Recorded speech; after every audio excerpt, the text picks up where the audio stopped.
Everest વિજેતા નિશા કુમારી અને team દ્વારા 4600 કિલોમીટર સાયકલ યાત્રાનું મુન્દ્રામાં સમાપન થયું. અદાણી હાઉસમાં સ્વાગત કરાયું.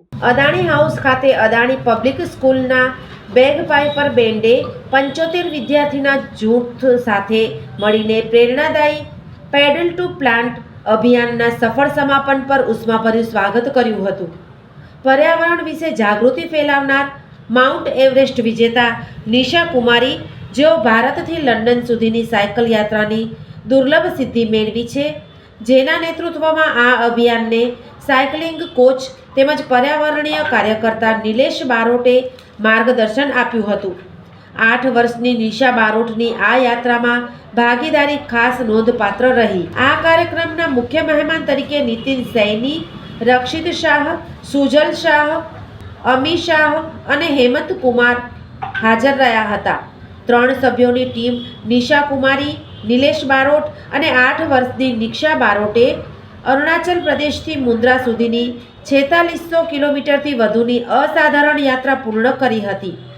આ યાત્રા દરમિયાન ફિટ ઇન્ડિયા ચળવળના મજબૂત સમર્થન સાથે પર્યાવરણીય સંરક્ષણ, ટકાઉ જીવનશૈલી અને સક્રિય જીવનશૈલી વિશે જાગૃતિ ફેલાવવામાં આવી. અભિયાનનો મુખ્ય ઉદ્દેશ્ય 1 લાખથી વધુ વૃક્ષો વાવીને ભારતને હરિયાળું બનાવવાનો છે.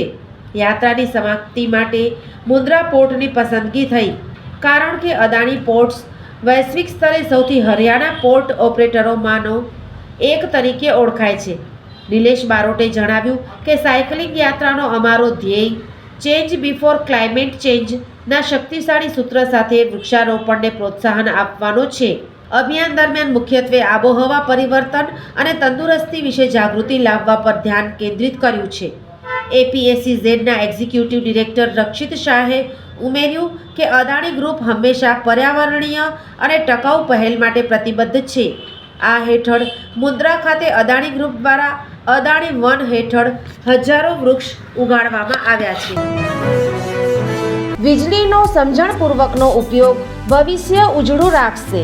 ઉર્જા સંરક્ષણ ગૃહિણીઓ, ખેડૂતો અને ઉદ્યોગપતિઓ દ્વારા કઈ રીતે થઈ શકે તેની સમજણ અને સૂચનો. પશ્ચિમ ગુજરાત વીજ કંપની લિમિટેડ ગ્રાહક સુવિધા કેન્દ્ર 1800 233 15533 ટોલ ફ્રી.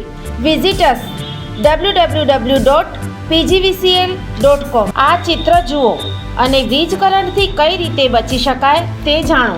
થોડીક જાગૃતતા, જિંદગીભરની સલામતી. વીજ સુરક્ષા પ્રથમ. પશ્ચિમ ગુજરાત વીજ કંપની લિમિટેડ, વર્તુળ કચેરી, ભુજ.